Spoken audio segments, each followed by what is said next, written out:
taking off, and we get elevated in the air. Usually planes change, I guess, direction when they're stabilized, and all of a sudden, right at that moment where usually the engines slow down and you get ready to turn direction towards your destination, we heard a big pop. And the pop was big, and it smelled, and you can smell it. Fire. And there was a fire behind us.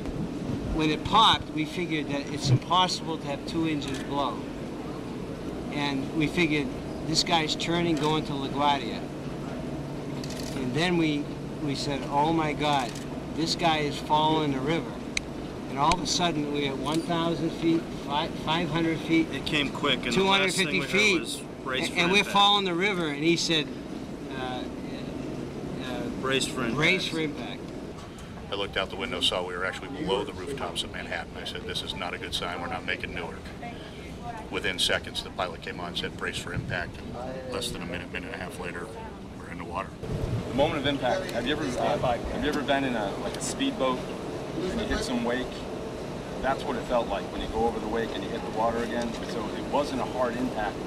Maybe the adrenaline flowing, I don't know, but it wasn't that bad of an impact, which is strange. Orderly, actually. I mean, there were a couple guys, a couple people who you know, were in slight panic mode, but for the most part it was orderly. It was, flight attendants did a great job of guiding and telling the captain, you know, again, it wasn't until we were outside the plane that most people started to really have issues with what was going on and started to lose their composure. It all filtered to the back, and immediately we realized that the back exit was dead and didn't work.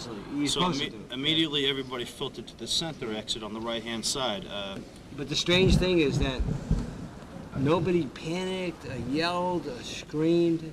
When we went out to the wing, the problem for us, it was 3 of us, is that when we went to the right side, our raft was overturned. So it was not useful. We had freezing water, and it was rising. It was bitter cold. Bitter cold. My legs actually went numb just standing in it. So fingertips are still pretty tingly. Met a lot of great people today, that's for sure.